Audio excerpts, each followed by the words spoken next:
good company.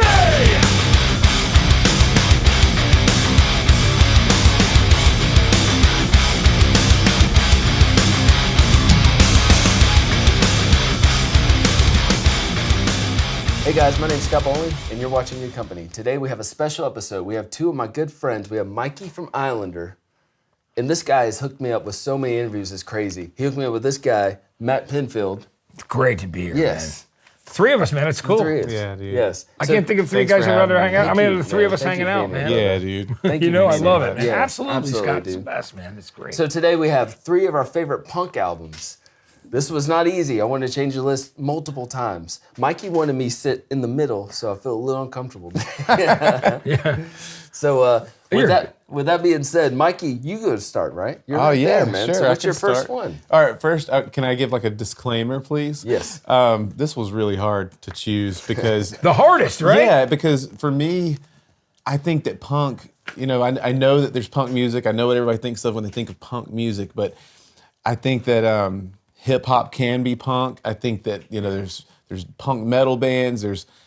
I just feel like it's more of an attitude of. I mean, get into attitude in a second, but it's more in the heart than it is just a sound. Yeah, I think And- punk is definitely an attitude. Yeah, I agree with you there. There's just something about it, like I've heard of synth pop artists being, what I would consider punk. But anyways, for the sake of all this, I know what people want to hear. So these are the three punk albums I think that got me. For one is Bad Brains. Absolutely. This is their debut full length. You got me the singer on the show, Mikey. Yeah, dude. Thank HR actually.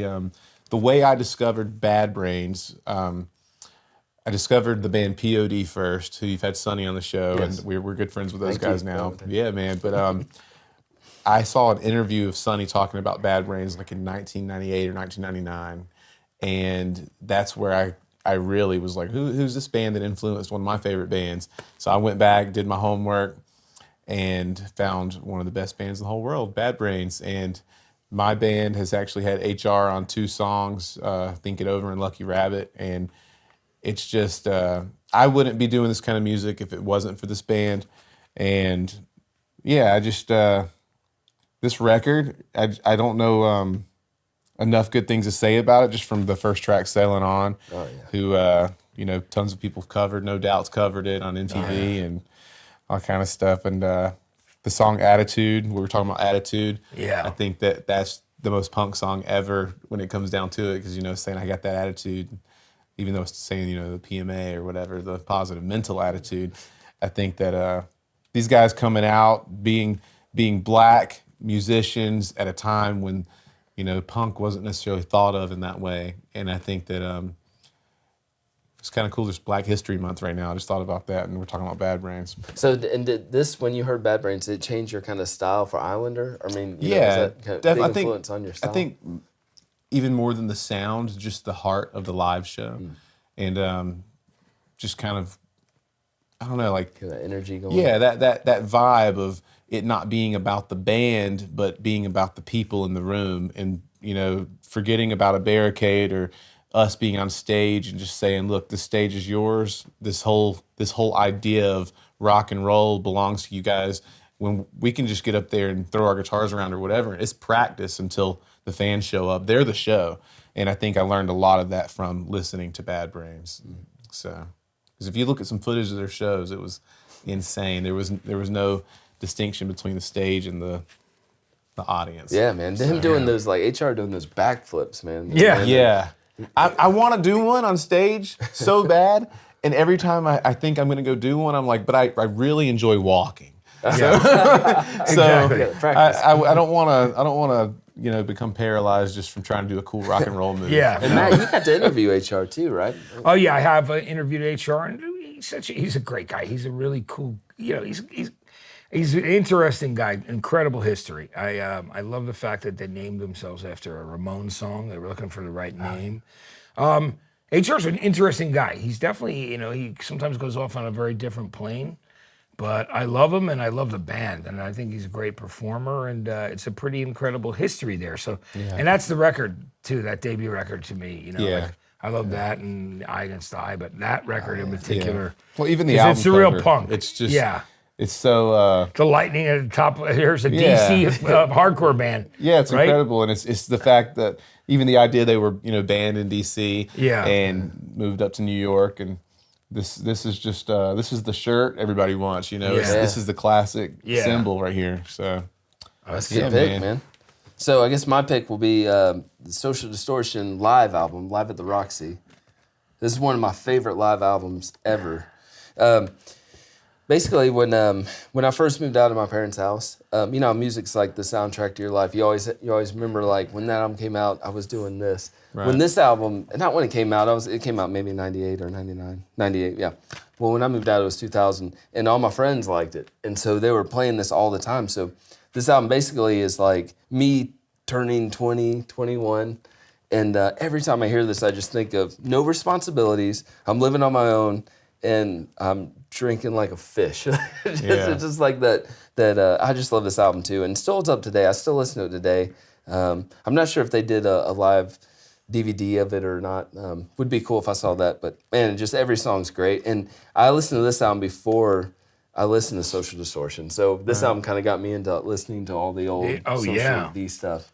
So, do you have any stories about you? Well, everybody. I mean, I love Mike Ness, man. We're really great friends. It's been an interesting ride because, all the things that they'd been through in that Another State of Mind documentary. And, that's good. He is just one of the coolest dudes I know. Like, I just love the guy. He's always been super cool. I love. There's quite a few records of theirs I love. Like when there's a lot of great stuff in there, like Story of My Life and Great song. I mean, that first Epic record, I know, the one with So Far Away and Let It Be Me and Ball and Chain. I mean, that record is immaculately, start to finish, one of the greatest punk rock records. It's just so good, you know what I mean? But I always think he's always got something good that's new. And I saw Johnny Two Bags the other night at the Joe Strummer tribute night that we did, the Gates of the West, the Clash thing. And so Social D are in the studio making a new record right now, which is good, man. I'm pumped about that. But I love him. I think Mike Ness is just, he's just one of those cool, like, almost country, tortured soul, punk. Like, there's something about him. He's like a little bit of all of it. You know what I mean? That outlaw thing he's got going on, little Hank. Dude, yeah. When we were recording our Power Under Control record, Mike Ness actually came to the studio to pick up some pedals or something from our producer, Cameron Webb. And we saw him come in, and we heard that voice. And that voice is, "Hey, Cameron." And we're like, oh my gosh. Like our bass player at the time, he was a huge fan of Social D, and he's so nervous to ask Mike for a picture. And I was like, let's just do it, man. He's probably pretty cool.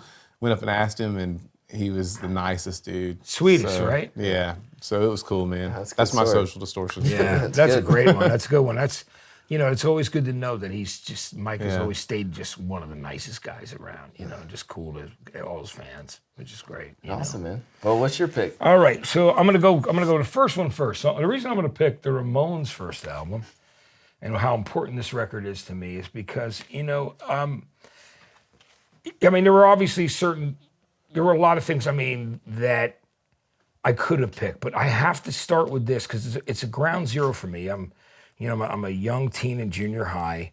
I get suspended from school that day. I'm fighting with another guy about my height, two short Irish dudes, scrappers, right? So we're like fighting over the same girl, and we were both born on the same day. So it's our birthday, and we're beating each other up, so we're about to get suspended from junior high. Well, his dad was a straight up mobster. I mean, it's a well-known, so his dad was proud of him. My dad was in the school system as a school teacher, and had to go pick his son up, you know what I mean? So my dad loved me, but I know a little embarrassing for him. He's like, so I just remember he drops me off at home and he goes, mow the lawn. And I'm like, okay, Dad, until he takes off back for the school. And as soon as he takes off back for the school, I drop the lawnmower and I hitchhike up to this record department at a department store called E.J. Corvettes, right? And it was an East Coast thing, Northeast. And they had a record department. And my brother's first wife was the manager of the record department, right? So I go into her and I go, it's my birthday. I go, you got anything new? I was always looking for new music. What can I buy? She goes, pulls this out from under the thing, goes, I hear this is pretty good and pretty interesting. Because you got to figure we're like 35 minutes from New York City. So people are figuring, would know that we're fans that drove to CBGB's or something. And I looked at the record and went, 14 songs, holy shit. The last Yes album only had 4 songs on it, but I'm taking this. And I bought the record and I brought it home, and I remember I put on Blitzkrieg Bop. I just remember it sounded like, like the way it sounded like a chainsaw in that sense that it was, but it was so important to me. It was also the most divisive record in so many ways because it was like the Sex Pistols early stuff, but the Sex Pistols exist because of the Ramones. So, I mean, but the truth is that it was like either people got it because I had my friends who were like, loved the hard rock and metal stuff like I did and classic rock. And then I had my friends who were like, yeah, this is pretty fucking loud. This is cool. So it was like it was real divisive at the time. It polarized a lot of people, which is why now when I hear like them playing Blitzkrieg Bop in a stadium, I'm like, just like, boy, has the world changed. Yeah, Because it used to piss people off. They go running out of my music appreciation class with their fingers in their ears. What's this shit? You know what I mean? So, but anyway, so that's why this record's so important to me. And I think it's important in general to the history of punk. I mean, I think it's just, it's ground zero for so many people. I mean, the night that they debuted in New York, in London, who was in the audience? The Clash, the Pistols, like all those guys as they were starting out, and then they were all starting bands like the next week. Yeah. So well, even the Bad Brains, right? We wouldn't have them without it. And I don't know if this is true or not, but I read a story one time where when they were talking about making their band or whatever, HR had put the Ramones record on, and then he sped it up on the record player. Yeah. And he was like, I want to sound like that. Yeah. Like the sped up version. Yeah. So they played it faster. Yeah. And it's like, man, that's which crazy. is so That's cool, cool. right? Yeah. I love that. That's insane. All right. You want me to go next? Yeah, it doesn't matter. Alrighty. Yeah, I'm going to go with MXPX Life in General. Oh, yeah. Yeah. And this is probably I was going to say the newest thing. No, this Refuse came out after this. But yeah, so this is the first band I ever saw live. My brother took me to see them, the Cooties, and a band called 90 Pound Wuss. I remember that. It was at a small church in Taylor, South Carolina, and it was weird because like back then, the Tooth and Nail, whatever, it was more like a subculture that was kind of coming up. And I remember just being in like 5th grade, and my brother took me to this, and I hated it. I went home and told my mom, I said, you have no idea what he's been going to. I had never heard of or seen a mosh pit before, and people were going crazy and so much crowd surfing, and it was insane. And then a few years later, when I got old enough to start appreciating rock and roll, I went and picked this up again and started listening to MXPX a lot. First, the Teenage Politics album, and then this. But the reason I picked this one is because I feel like, this is right when they were graduating high school. And if you look at like the lyrics on here and My mom still cleans my room. yeah, all that stuff. But Yeah. like, it's crazy because I can't think of an album, a punk album, that's more lyrically like spot on with what the adolescent life, is. And to me, that's what punk, that's a lot of the punk vibe, the adolescent, you're kind of coming of age, but you don't want responsibilities and all that kind of stuff, but you're having to deal with them. And this whole album just deals with, from days at high school, friendships falling out, heartbreak, like all that stuff. And I feel like you even look at the cover of the album, and it's like, when I was in high school, that's what we thought of, Yes, jocks me beating too. up us as punks, and then we get in trouble. Yeah, we're the ones in trouble. Right now, it's great. He gets in trouble about it, dude. And I just, I don't know. To me, this album is just, even the title, Life in General. Like, at my high school experience was basically,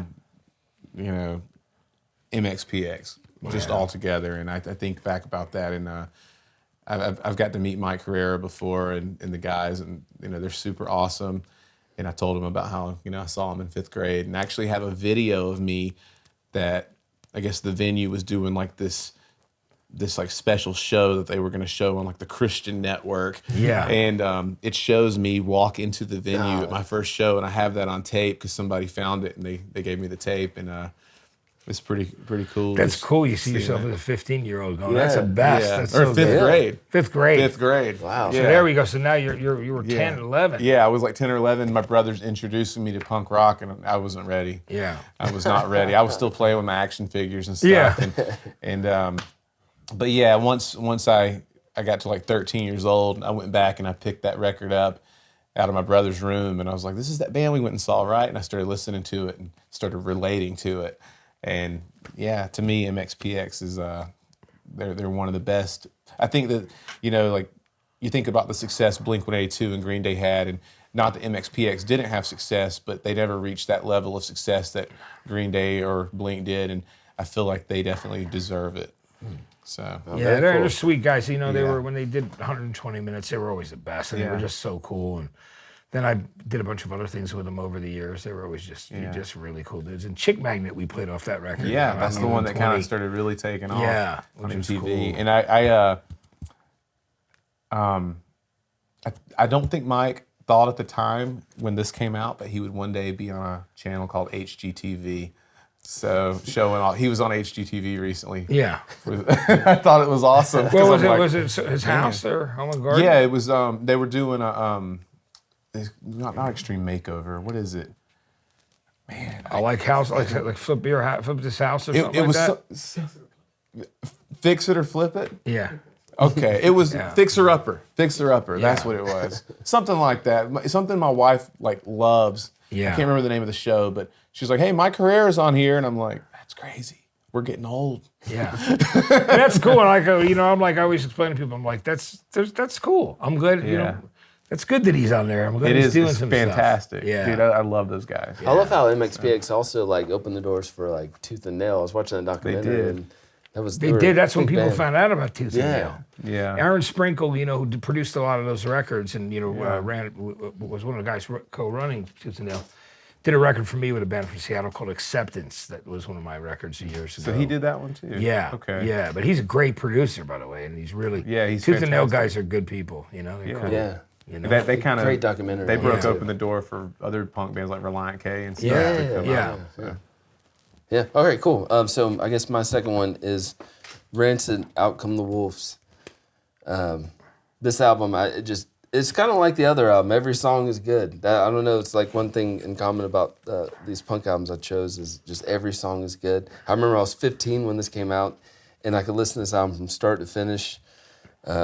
Me and my family just moved to Gainesville, and so it's like a time machine listening to this, and I still listen to it to this day. So there you go, Rancid. I just think Every it's one of the song's greatest records. Every song is great. For Rancid. It's like one of my favorite albums by them. Yeah, I mean the amazing thing that was happening at that period of time, when you really look at it, and those guys sticking to their guns, was that everybody was trying to sign them. Madonna over at Maverick, like every record label, Epic, and there's a famous story that Madonna sent nude pictures of herself to Tim Armstrong. He's like, okay, he's like, Or she did that for the Deftones because she signed them too.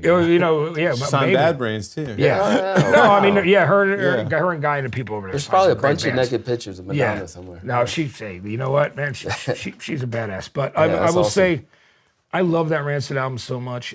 For me, you got to interview him on this album cycle. yeah, right? I did it for that album, and the thing was, they were very, very at the time. I think after Operation Ivy, and Tim and Lars and those guys, they were very, very mistrusting, like so many other people are with the general media, But they saw me talking about, I think when Let's Go came out, or and I played Roots Radical, the single off that, or Salvation, whatever it was, and I was mentioning something on there about how much I loved this song on the first album called The Bottle, and they were like, "Holy shit, he really does know what's going on." So then the friendship started with, and I'm still to this day, great friends with Tim. He's just an amazing guy. I love the band. I think that record is one of the greatest.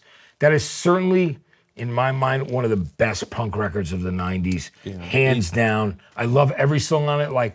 Even the songs that I used to love Lockstep and Gone, which is a Lars song on there. But I mean, of course, there's so many great songs Lars on that did record. good on his solo stuff. Down the road. Absolutely. But I love that record, man, and I'm... I'd love to see him do it from start to finish. Well, here's what they did, all right? So I went and saw them do the Out Come the Wolves tour, but it wasn't all of an Out Come the Wolves. So it was in a different order. They left out Lockstep and Gone, I was bummed about, but I'm not going to tell Lars and Tim that. I've been friends with them too long, so I'm like, cool. So I remember I go backstage afterwards with my ex-girlfriend, and we because she was a huge Rancid fan. So I brought her back to meet Tim and the guys. And I loved it, but I remember the whole thing was changed. They changed the order of the record. I think what they thought worked better for a live performance. But I would love to see them again come back someday and do that album in order. Yeah. Because I still think there's something about the experience of loving a record as a kid or even as an adult, whatever it is, from start to finish. And there's something about the journey you have when you listen to a record, where it takes you. And I'd love to see them actually really do that. You know what I mean? Where That's interesting. They did that from start to finish back in the day too. Yeah. So it's time for them to do some stuff again. But I love them. I'll always love Rancid. I mean, they're just such an important band. So I love the album cover. Isn't that one of the best album covers ever? It's like after MXPX gets in trouble, it's like that's the he's all it's like a story. Yeah, it's great. Yeah. It's one of the best records ever. So what you got for your second, man? Guys, for my second, I'm going to do I'm going to kind of go in, I don't know if I'm going really in order, but I will just do the Buzzcocks. Because as we speak about, Pete Shelley died recently, and we were just talking about how who's their principal songwriter, there were two songwriters in there, a guy named Steve Diggle. They're from Manchester, England. They came out at the same time as, literally when Joy Division, people like that were starting, but they were even the first one. The thing that made the Buzzcocks such a unique band was that they were the first people that didn't write punk rock just about annihilation or political things. These songs were about heartbreak and relationships. So they were in many ways, they were the godfathers of pop punk, because what they did was, their singles were like, What Do I Get? Love You More, and the song Ever Fallen in Love with Someone You Shouldn't Have, that's been covered by so many people. And they even had them out as kind of the elder statesmen on the Warped Tour one year. But they are, this record is really interesting because I call it an album, and it's known as an album, but what it really is their first 8 singles, all side A on side A, all side Bs on side B. But the songs were so good that they put out these 8 singles in a row, and it came out in America and then the rest of the world. But it's basically, and they were one of the greatest bands from that whole era. Inspired a lot of people. People certainly love them. They've been covered by everybody. But I will just say that, we were talking about on the air the other day about how fucking sad I was, because when Pete died, I was in the hospital, after I got hit by the car. So it was like 2 days in. And I'm fucking, I'm just sitting there, I'm like, but the thing about the Buzzcocks that I'm very grateful for, when you can give something back to bands. Mm-hmm. So even though they have a TV show named after them in England, they have, they've toured America a ton of times. They're an inspirational, big influence band. Do you know that I had to write a letter to the government every year to say that they were artistic enough to get into the country because of the name, the Buzzcocks? Yeah, which I was glad to do. They were like, look, we need your help getting our visas. Can you write and explain? Because I was on the board of governors of the Grammys at the time, and they were like, I go, are you kidding me? And I just explained in the letter how important they were, how many artists they influenced. Pearl Jam took them on tour as an opening act, Nirvana. Everybody brought the Buzzcocks because everybody loved the Buzzcocks. We all did. We were just like, these are fucking songs about heartbreak and about the strain of everyday life and relationships. And I'm glad you picked them too, because when you picked that, I never really listened to them, and I went back on Spotify, and I was, wow. I love that, awesome. Scott. Yeah. See, that's cool. That's what means the world to me. You really helped me with that. Yeah, no, that means the world to me. Yeah, I love that you got turned on to them. I'm gonna go check. I know who they are, but I grew up at a time when you these were bands young, were, and it's like, I'm the oldest in the crew, so it's cool, but I'm good with that. So when you hear this Buzzcocks album, you'll realize how much it inspired pop punk. It was one of the most important bands, and they got so much material too, man.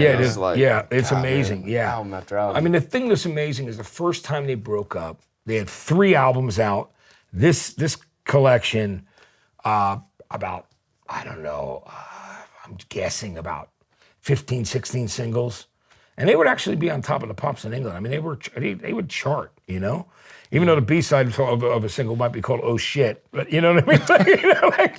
The B-side, it wasn't the A-side. I always laughed about that. I remember that Yeah. song they did on there. I think it's called "I Don't Mind." Isn't that great? I Yeah. remember that song. though. Yeah, right. It's That's so a good. song. Yeah. Yeah, it was just great. Yeah. Like really, there's Nobody sounds like him. It's that Yeah. totally different style. It I love is. it. I'm glad you do. Thank you I'm for glad, that, yeah. I'm glad you guys let me pick that one as well. So, so we're going back now. What's your? Yeah, man. My last one is Refuse, The Shape of Punk to Come. I know that it's not like, people, I think of the word punk sometimes and I just think of like fast beats or whatever, but it's like, they have that, but it's, to me, this is so influential. I didn't discover them until later when, again, my brother was older than me, so he always shows me, like, I grew up, like, him showing me all these bands. He's always like, listen to this. You need to listen to this. And with them, there was a documentary put out, and it delves into the idea of how the band broke up and all that kind of stuff. But this record, they had broken up shortly after it. And I just love the title because I feel like when you listen to this record, there's tons of electronica and all kind of stuff on it. There's these beats, and then there's like, just, it's weird and it's really heavy and angsty. And there's a song on it called New Noise that I feel like everybody kind of knows from them. And Yeah. it's so cool that it's called New Noise and this is called The Shape of Punk to Come, because I was telling my friend Nathan over here earlier, it's like it was predicting the future. And it's like they were telling everybody, like, we're going to put something out that is punk, but it's not necessarily the punk that, everybody's used to. It's got electronic and all this stuff. And there's a song, actually, it's The Shape of Punk to Come title track. And on the documentary, it shows them backstage preparing to go out and play their show. And they're all sitting there talking, and you hear their intro track start. And they're sitting there waiting for it, and it follows them all the way to the stage in the small club, and it's like they bust out of there like an explosion as soon as they go into it, and the crowd just goes nuts. And I remember specifically, this sounds goofy to say, but like the guitar player, when he plays guitar, it looks like he's chasing the guitar the whole time, like it's getting away from him, and like, I don't know, like it pumps me up even thinking about it. Like those are the things that energize me, and I saw that passion in watching these documentaries and stuff. I was like, I have to do that. I have to do that with my life. Yeah. And people are asking me like, well, where are you going to go to school and this and that? And it's like, I've been sitting at home watching Converge and Refused and Bad Brains documentaries, all this stuff. And I'm like, I'm just going to go be in a band. Like, I'm not going to make any money. But I just... Dude, I got to see this movie, man. Oh, you really need... It's called... never seen it. The Refused Are Effing Dead. Okay. That's what it's called.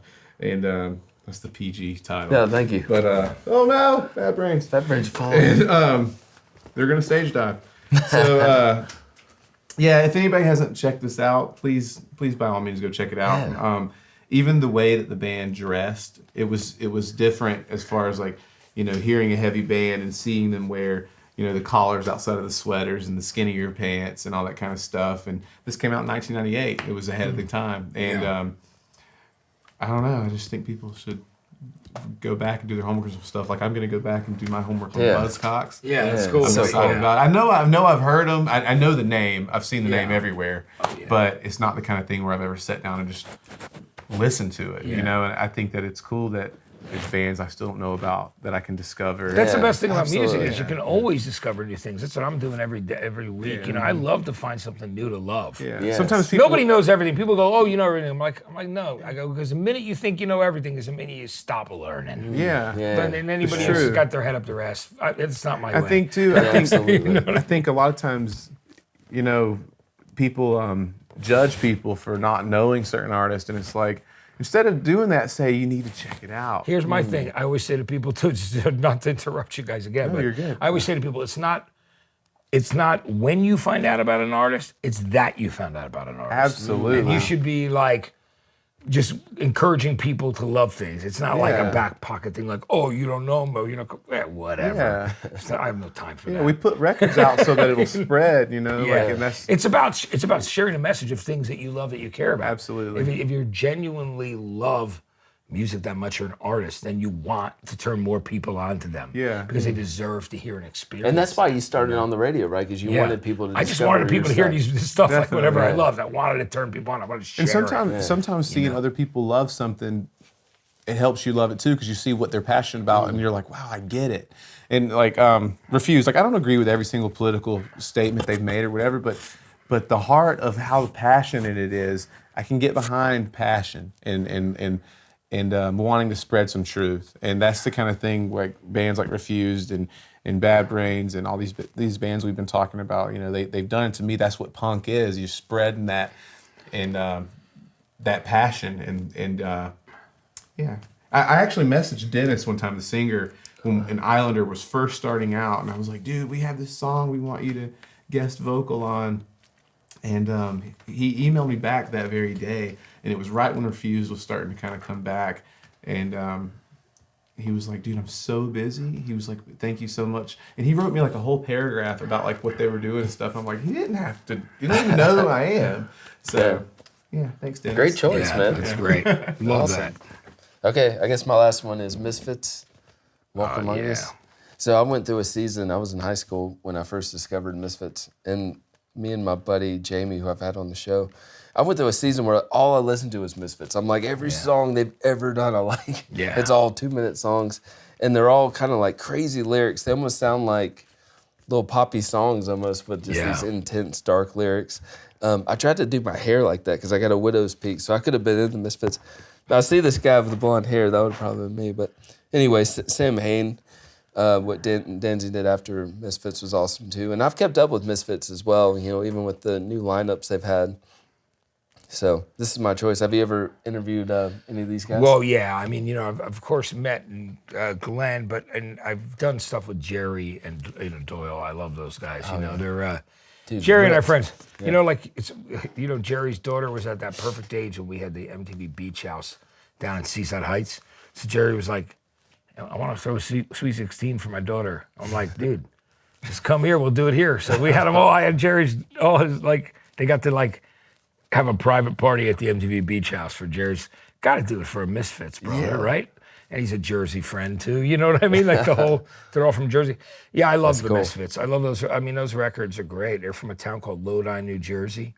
And they were just doing their own thing, you know, just trying to do their own thing and kind of create and mix in like horror and you know, like easy to play too. The first song, I didn't mean to interrupt you. First song I ever learned how to play was We Are 138. It was like 3 chords, you know. Right, which is what's so great about it, right? It's simple. a good starting point. I love it. Yeah.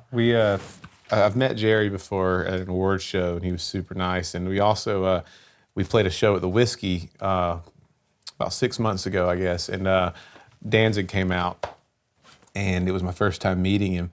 And as I'm meeting him, I'm like, well, dude, is it cool if I get a photo with you? I thought it was so cool that he was at our show. And he goes, yeah, but no flash. And my brother and I have this joke now where he's always like, no flash. And they put him on the cover of a magazine. I think Revolver put him on the cover a couple months ago. And the cover photo of him, he's walking away from the camera. Like he's walking away and there's like the blur of him walking. And we're like, dude, they used flash. Like he's like, no. Yeah, he's like, great. no flash. Yeah. And there's another one of him like outside. And my brother, he made the joke where he's like, no sun. No sun. Yeah. So I don't know what happens to him if you put him in the light, but That's great. yeah, he was cool though, man. It was rad. Yeah, that's Such a great record too. No, that's great. Isn't that a great story? It's just funny you think about those guys. Yeah. And that they played together again, which was Yeah, that was yeah, they did. It's A few awesome. shows you know, together. which is Reunited. good. I mean, they certainly Who was drumming for him? They had the guy from Slayer, right? Was doing the drums. Dave Lombardo. Yeah. Right? Yeah. Didn't he do drums He for him? did for some of the Yeah, nights. Dave Yeah, I Lombardo. think so. Yeah, Dave was great, man. But I didn't go to any shows. They were all back east. People were like, I got tickets for you. I'm like, dude, I can't fly just back for that show. You know, but I love them. And Glenn actually lives about a mile from me now. Oh, that's cool. You know That's what I mean? rad. He lives pretty close, and Jerry and Doyle are still out there doing their thing, and as they always do in Jersey. But they're good folks, you know. Yeah. I love that band, and they're so influential. Like I said, everybody loves them from Metallica to to Green Day, and everybody in between. So it's like really cool. I have this is kind of on the same topic, I guess, because it's Misfits. But I'm a really big fan of the wrestler Sting. I have a bunch of like Sting clothes and stuff. I'm good friends with him now too. But I have this jacket where WWE put the Sting, like they used Misfits font for it. So I thought it was cool. It made it that much cooler. Thanks Misfits for the font. Yeah, dude, all that man. Those guys have been, they've been living very well off the merch Yeah. for many Yes. years, man. Yeah. Because every skater kid and everybody, you know. Every Walmart. Yeah. Every Spencer's Walmart. Yeah, can you imagine? Yeah. Yeah. God, I've it's always amazing. said that you know your band's made it if you can get your merch at Walmart or gas stations. Yeah. So one day, Islanders going to Islanders going to be Yeah. in gas stations. That's it. That's a good thing. Yep. You got for sure there. So, you guys wanted to ask what my last record was, and it's undoubtedly one of my favorite albums of all time. It's Clash London Calling.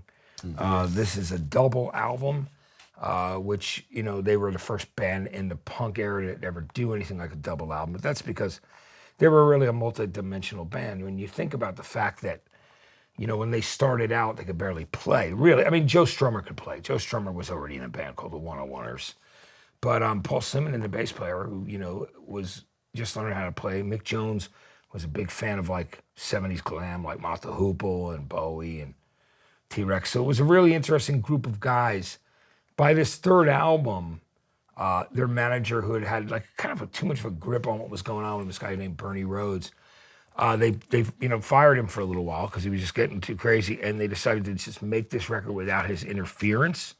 So they went in with this producer named Guy Stevens, and the reason they worked with him was Mick Jones from the band loved Mott the Hoople, and he produced the early Mott the Hoople records before Bowie did. So they made this record that a double album to me should take you on a journey. I mean, a single album should take you on a journey if it does. And the way, like, I love like Quadrophenia by The Who, or some people might love Pink Floyd's The Wall. I don't mean whatever double album it is in your life, I don't care. But London Calling is one of the greatest double records ever recorded for me, because it's the Clash at a point where, sure, it's a punk record, but it's got reggae on it, it's got rockabilly. It's a really interesting journey, the four sides of this record. And one of the things that I'll tell you now, which I don't know if you know, which is pretty funny, is because they were so adamant at saving money for their fans, they lied to the record company and told them that it was a single album with an EP in it. So they basically, in order to sell it for like $6.99 on vinyl as a double record, they lied to the record company and said, oh, well, we're going to just throw an extra EP in it, so because otherwise they would have charged like $9.99. That's how much the Clash were really kind of true to their beliefs, that they wanted to save money for people. So That's cool. that's why this side 3 and 4 only have 4 songs on each side, so they could fool the record company. But then the other 2 sides of the record all have 5.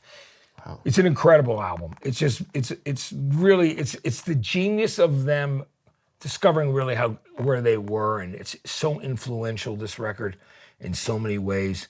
On, you know, like the problem with Misguided Artists is, I mean, on the next album they did a triple record set, and they were, you know, and then it was too much. You know what I mean? Like there was nobody saying, "Hey guys, I don't know if that necessarily needs to be on there." It's great songs on the fourth album, but I mean they really hit stride, and it was also a very interesting record because if you get the press from the UK, this is considered one of the best albums of the 70s.